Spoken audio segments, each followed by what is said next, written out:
Everyone, this is Nikachu, Merfolk Master, and you gave the questions. Now I'm going to give the answers. And oh my god, look, there's like a million questions between Facebook, Twitter, and YouTube. So let's get into it. It's probably going to be like a 4-part series because I would love to give some detailed answers to some of these great questions that you've asked me.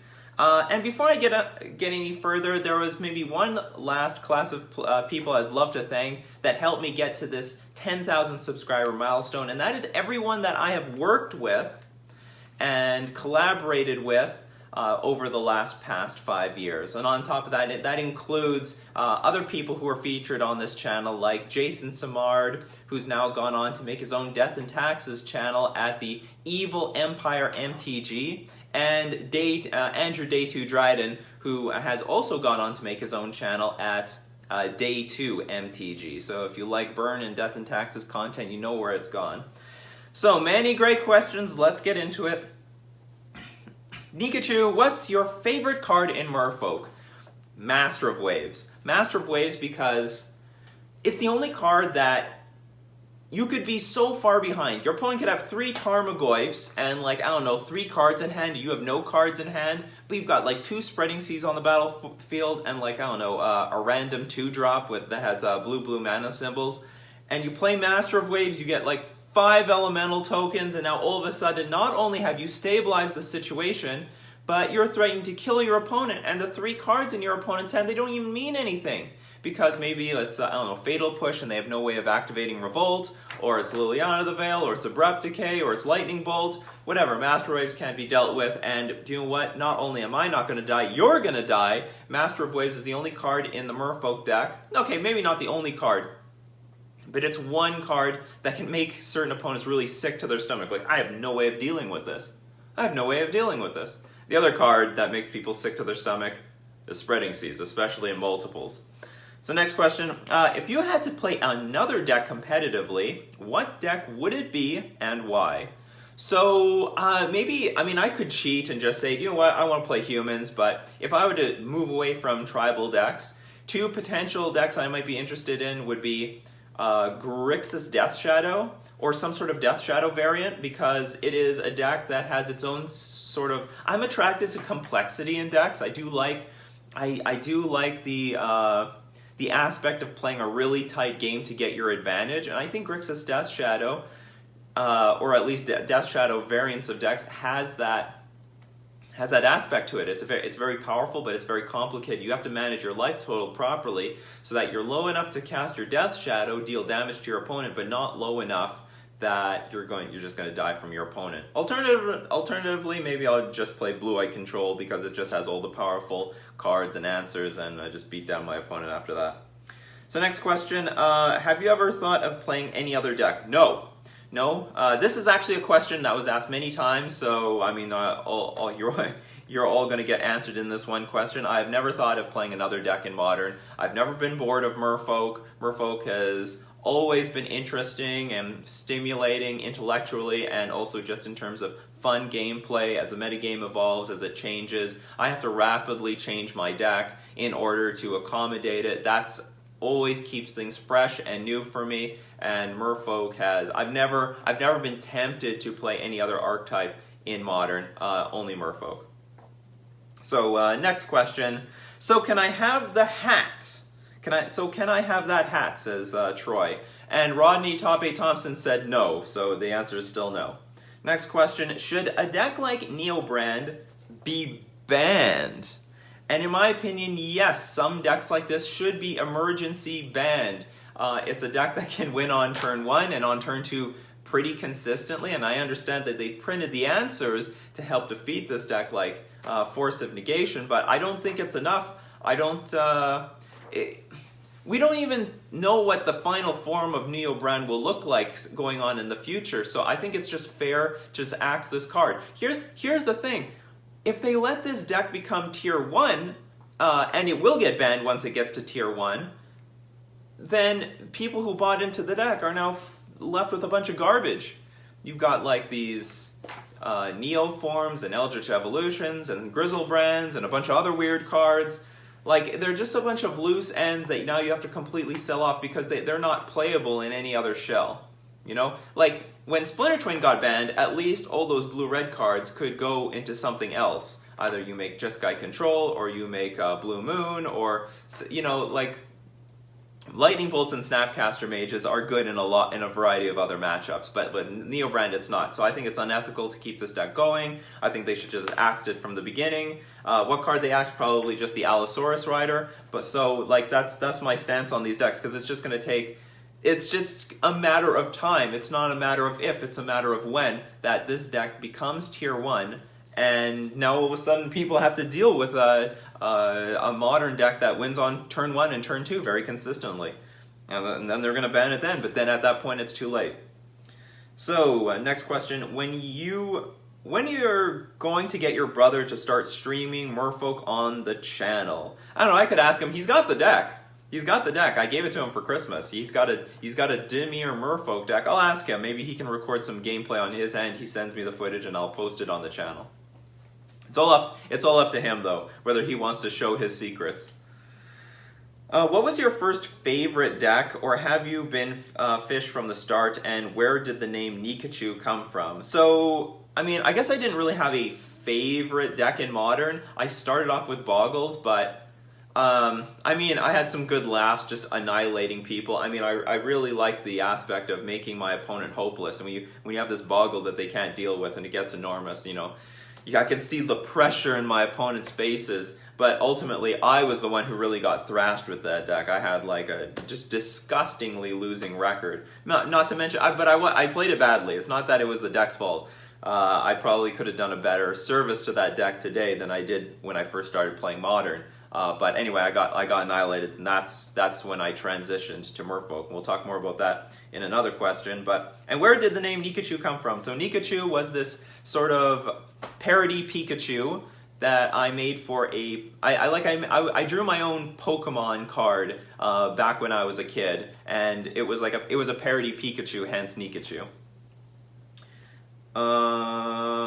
What would you be doing if MTG wasn't enough to support you? I might be doing another YouTube channel. Like initially, I was trying to get my feet wet in YouTube so that maybe I would have a poker channel or a chess channel, and those were some hobbies I was interested in moving back to at some point. But what was I doing at the very moment that I wanted to make a YouTube channel? Well, it was playing Modern Merfolk. I mean, that's what I was doing. So if I'm playing Modern Merfolk, then I should make the channel about Modern Merfolk, and then after I learn about YouTube, then move on to these other things. But the issue is that the channel kept growing to a point where, well, I mean, I had no reason to jump ship or abandon it or anything like that, and it continues to keep growing. Otherwise, I mean, when push comes to shove, I would just go, I don't know, maybe work at a local game store or something like that. Does Witch's Vengeance have a place in modern Jund rock decks? Does this mean tribal decks are being hated out? I don't think so. I don't know, maybe they'll play it. In my opinion, they're not going to play it, but if they do, I don't think it matters. I don't think it's any different from Anger of the Gods. Like, let's be serious. Anger of the Gods has always been played in the Jund decks because their Scavenging Oozes and their Tarmogoyfs are bigger than what the Anger of the Gods will deal in terms of damage. So it's always a one. And they've always played Anger of the Gods like a one-sided board wipe. And anyway, I don't think it's any different. I don't think it's that much different from Flame Tendrils either, which is similarly is killing our stuff but not their stuff. So I'm not afraid of it. If they play it, I don't think it's going to be any different from the other sweepers in the past. So I don't think anyone should be afraid of this sweeper. And yeah, don't worry about it. If they play it, whatever, they play it. It's not that big of a deal. I don't think it's any different from the other ones. But the thing is, it's not as good as Anger of the Gods. Like, I don't think they want to have Witch's Vengeance in their sideboard over Anger, at least for the Jund decks, over Anger of the Gods, because Anger of the Gods can wipe away a bunch of like dredge creatures, whereas Witch's Vengeance you can only choose one creature type, and that's what's getting nailed. So anyway, I don't think the card is that good. If they do play it, it's not that big of a deal. Next question. How has Magic helped in real life, and have you ever reached out to game nights to play Kumena on their channel? So, The way Magic has helped me in real life is it's given me a source of income from the YouTube channel. So that would be the direct form of Magic helping me in my life. Not to mention, it's a fine pastime, and it's helped me create really good friendships with my close friends in Winnipeg. With Team WoW, Mark, Coco, Calusa, Rodney, Top 8 Thompson, Andrew, Day 2 Dryden. And if you want to talk about, have I ever reached out to game nights? I have not reached out to game nights. I usually don't reach out. I have reached out to people, but I usually reach out below me, not above me. I don't know for sure, but I imagine a lot of people ask them for things. If they want to reach out to me, I'm open. But aside from that, no, I have not reached out to them. I'm not really also a Commander player. The Spike Feeders once reached out to me, and they're really local, and they made the Commander deck for me. So I'm willing to play Commander if they build the deck and have it all set up, and I just have to show up and play it. Yeah, but go Commander, go, and go Spike Feeders. Spike Feeders on YouTube. Next question: what are your favorite 3 tribes in MTG besides Merfolk? What tribe in Modern, in your opinion, needs just another good lord to become Tier 1 or Tier 1.5? So my favorite 3 tribes, besides Merfolk, definitely fairies. That's a pretty cool tribe. They've got Spellstutter Sprite is such an amazing card. It's so good. It's so good. It's just unfortunate fairies just doesn't have almost enough creatures to fill in the gaps. But the other tribes, I guess humans and spirits, because they're very, very similar to Merfolk. I would love to put slivers in there, but I really don't like the slivers available. I like the slivers that are available in Legacy, but I don't like the slivers that are available in Modern. And what was it? What tribe in Modern, in your opinion, just needs another good lord to become Tier 1 or 1.5? Fairies. Fairies needs just one more lord. It's got everything except the lords. Spirits, all it was missing was one lord. Remember, all it was missing was one lord. They had Drogskull Captain, and then they finally got I can never remember that 2-mana 1/3 lord. Whatever, they just needed one more lord, and all of a sudden it was like Tier 1 overnight. And I think the same thing is with fairies. It's just missing one lord. It's got all the creatures, but it needs a way of pushing damage. And it doesn't have enough ways of doing that. It's got Sign of Una, that's fine, but we need one more. And all fairies needs is one more lord. And then tribal fairies, I think, will be heavily in the discussion. So, what is the biggest lessons you've learned about Merfolk since you've started playing? And what about the Merfolk deck is fun for you? Has the fun factor changed over the years? What are your recommendations for new fish joining the school?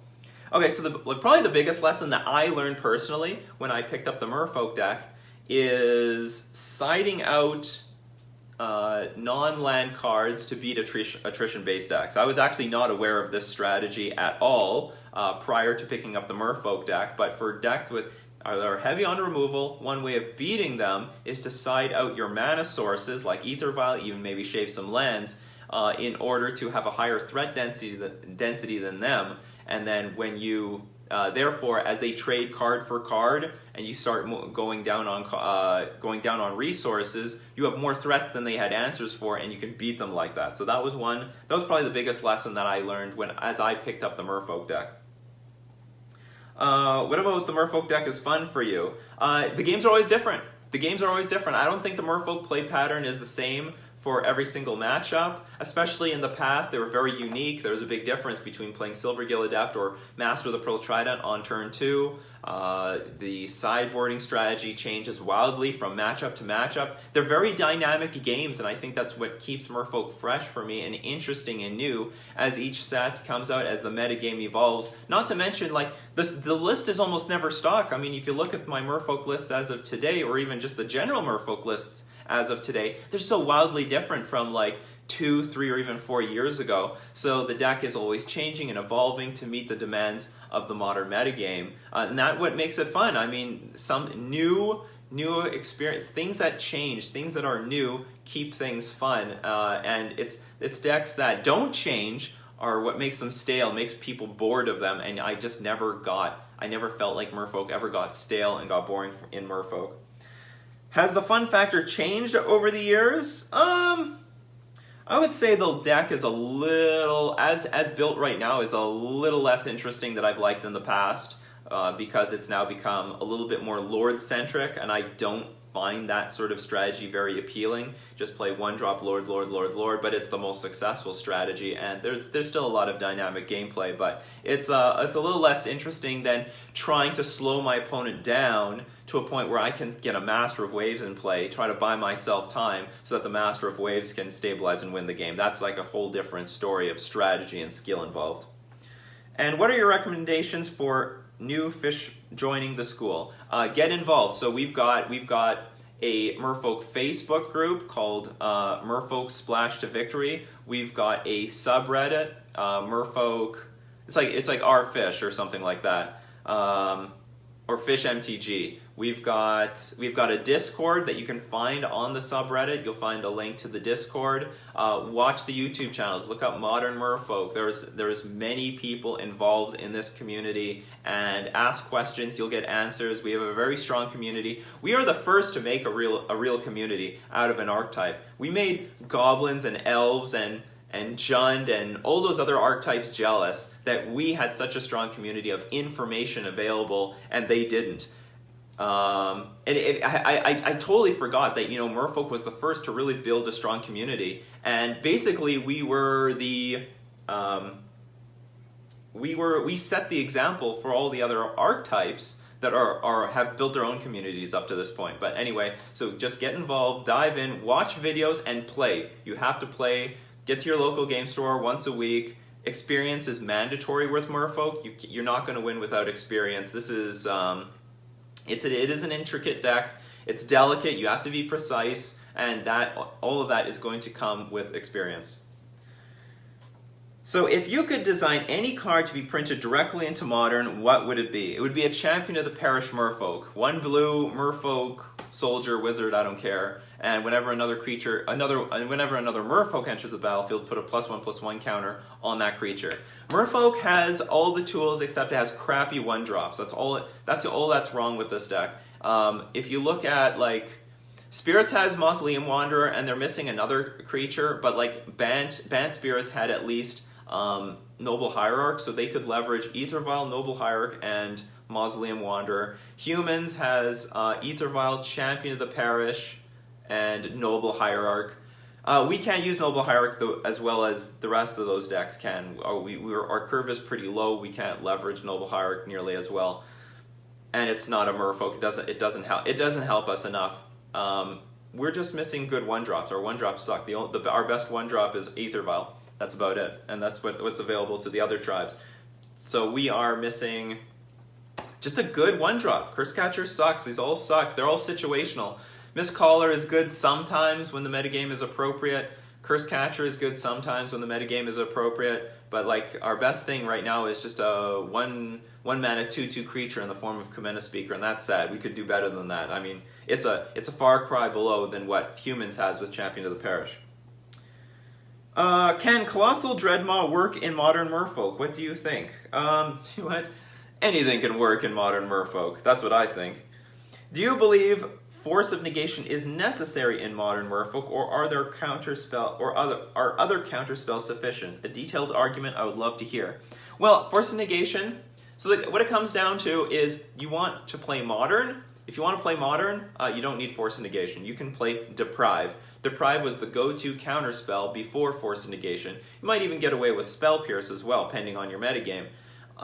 So just to get your feet into Modern, start playing Modern tomorrow, you don't need Force of Negation. However, if you want to play at a competitive level, you want to make the top 8 of a GP or top 8 of, IQs, PTQs, MCQs, stuff like that, you're going to need the Force of Negation. It's mandatory. You don't want to be giving up turn 1 wins against Neobrand.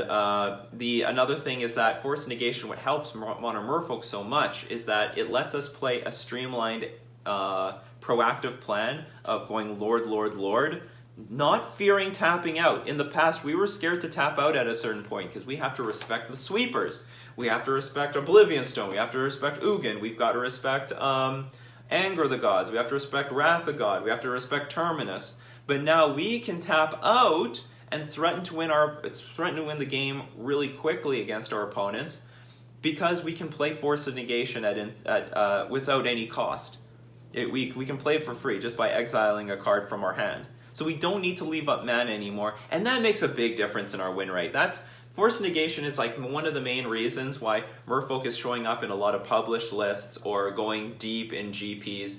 Like we hadn't seen good public results at SEG Opens or at the Grand Prix level in a long time, and I think Force of Negation is one of the big reasons why we are seeing those results, because finally we can tap out in order to beat those tier 1 decks on a consistent basis. We don't have to struggle. We don't have to work so hard in order to get our wins. We can get a bunch of free wins by just playing out a bunch of creatures, tapping out, and Force of Negationing the one important thing. And it interacts with so much of Modern. And you can still cast it like for 3 mana if at worst case scenario. But if you want to play Modern tomorrow, just play with Deprive. It will still be like semi-competitive. It's just that when you go hardcore competitive, if you want to make top 8 at a GP, you're going to need those Force Negations. There's no other way around it. Do you think that the new Oko, Thief of Crowns Planeswalker, is the way to go with Merfolk now? And will it shift the Simic plan to a less aggressive deck? I do believe that Oko is going... Well, they just printed... What's it called? Brazen Borrower? Yeah, Brazen Borrower, or Brazen Borrower. That card also deals with Ensnaring Bridge. Oko just might end up being better through playtesting, but let's say Oko is definitely going into Simic. It's not going to slow the Simic game down at all. It costs 3 mana, but it's going to take the place of whatever I wanted to play to beat Ensnaring Bridge anyway. So I think it is going to be fine at the 3-drop slot. I'm willing to remove some Mara Rejuries if I have to. It's not going to make the deck clunky. Whatever Oko was going to cost, I was just going to play it last anyway. So just at the beginning of the game, we're going to go with our aggro plan. That's not going to change. And then at the very end, right when I'm about to kill my opponent, I play the Oko. I mean, depending on the matchup, like if it's Blue-Eye Control, if it's Jund, maybe I'll play Oko earlier so I can get some value out of this thing. But if it is against an Ensnaring Bridge deck, Oko is the last thing I'm going to play. So, I mean, pending the board state, maybe I won't play as aggressively, but normally I'm going to try to play Oko last because I want to still get my aggro game going on. So that's how I see Oko. And I do think it is probably going to see play in the Simic Merfolk deck. I pre-ordered 3 copies myself. Not 4 because I just don't see myself playing with 4 of them. I know from experience that there's a lot of Ensnaring Bridge decks that play like a Pithing Needle effect, and then they just play it on turn 1, name Oko, and then the rest of my Okos are trash for the rest of the game.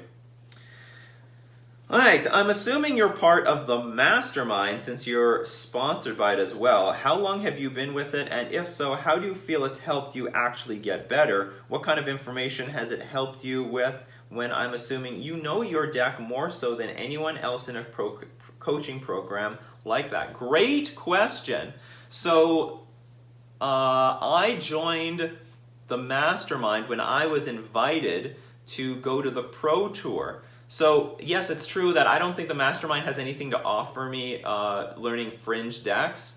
They'll be much more likely to help you if you're trying to play a tier 1 deck, because those are other decks that they're also playing with. However, that's not what I joined the Mastermind for. I joined the Mastermind because I couldn't play Limited. I couldn't draft. I don't know anything about draft. I'm a total pony when it comes to drafting. I'm the big fish of the 8 people sitting at the table. I'm the one rare drafting and crap like that. So I joined the Mastermind because I was invited to the Pro Tour, but I didn't have... I know I was terrible at drafting. I know I'm terrible at Limited. It's just not something I enjoy very much. I don't like how the games play out. I don't like playing with dinky commons and uncommons. I don't like the variance that is involved with Limited, although now since the London Mulligan, maybe that's changed quite a bit. But limited is definitely a significant weak point in my game. I don't put any time into practicing it. And so when it came down to the Pro Tour, like, how do I learn limited? Like, who's actually good? You know, like, there's a lot of content out there, but who's actually winning at limited? Where can I find, like, winning limited results? And at the time, Travis Wu was the best limited player in the world. He had the best limited record at the Pro Tour. And fortunately for me, he's got a mastermind coaching program where, you know, he's teaching both, you know, constructed and limited. So it was a no-brainer. I joined this coaching program. I guess that was in 2007, summer of 2017. Had to have been, because that's when I top aided. Yeah, it had to be the summer of 2017. That's when I joined, and I joined it for a few months so I could get some good training in limited, and I learned a lot. I learned really fast, and if you join the mastermind, the best way to utilize it is to put yourself out there, ask questions. I was showing my draft decks, my picks, my sealed pools, and they explain, you know, what, and I learned that, you know, you have to be forming archetypes. They taught me the archetypes for that era. Like hate drafting strategies, you know, you should try to go for the 3-0. Going for 3-0 is worth it.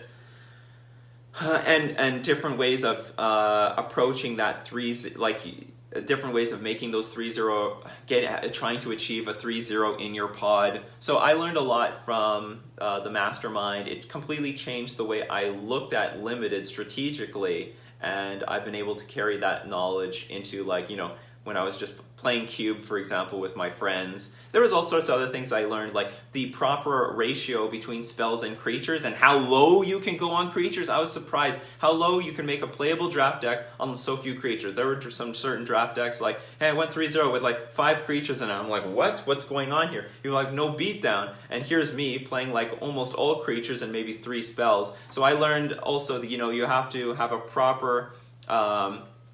you need a proper ratio of spells to creatures if you want to push through damage in limited. So they're also super top on the best standard decks. So especially if you want to get into limited and standard, they're great for it. They're also good for modern, but yeah, like you said, like no one's going to show me how to play Merfolk better than me. But that's not what I joined the mastermind for. And I was involved in it for like just a few months for my preparation of the Pro Tour, and then Travis got in contact with me recently because we have similar attitude to Magic, and I do believe in his coaching program, and he asked me if I could help promote it, and I said, yeah, sure. I have no problem. It was a very useful resource to me at the time. And I started winning at limited like I never saw before. I was always scrubbing out of pre-releases, and I could never go better than like 1-2 online, usually just 0-3. I was that poor. And then I could confidently go 2-1. I made my first 3-0s in draft pods. So I improved significantly in my limited game. I hope that answered your question. So next we've got... is Simic or Mono Blue favored in a Merfolk mirror match? Simic is favored significantly. They have better 1-drops, like Kumena Speaker is already a 2-2 creature, so you're already attacking for more damage earlier on in the game, but you're also playing with more non-islands. You got Botanical Sanctum and the Horizon lands, and maybe more Cavernous Souls pending your build, but the point is there are less actual islands in the deck, which means it's less likely for your opponent to have Island Walk. That's also going to help in the post-board games, because now your opponent is probably going to have to keep their Spreading Seas in their deck, not side it out, because they need that Spreading Seas to help push through the damage. So Simic has more aggression earlier on with Kumena Speaker and Merfolk Mistbinder. It's another Lord at 2 mana, so we have more power at a lower curve, and we're less vulnerable to Island Walk. So Simic is definitely the winner in the mirror match. What card do you think Merfolk needs to be pushed to Tier 1 besides a Merfolk Champion of the Parish? Because I've been promoting this Merfolk Champion of the Parish for years now. I was like, where's my Merfolk Champion of the Parish? Where's my... Wizards! Where's my Merfolk Champion of the Parish? I talked to like Melissa... what's her name? Melissa DeTore? DeTora. Specifically, I know you're part of R&D. we need a good one drop. Something like a Merfolk Champion of the Parish. They gave us like that Brineborn Cutthroat. I'm like, that's not going to do it. I'm sorry, that's just not going to do it. So what other card does Merfolk need to be pushed to tier 1? Probably some Lord that gives Shroud. That would help a lot. If there was ever some situation, like just like how Spirits has Drogskull Captain, I mean, or another great one-drop that I don't know. So, like, I don't know, either a Hexproof Lord or any Merfolk that can bounce creatures. Like, even maybe a 3-mana Mana Ward that's a Merfolk. That could help. That could help a lot. Being able to put creatures in play, bounce non-creature spells, or even just creatures, just like Reflector Mage does, that would help a lot. That would help a lot in our tempo games. And it would be nice if we could bounce our own creatures. That would help. You just keep bouncing your stuff. Can't touch this. Can't touch this. We could make that happen.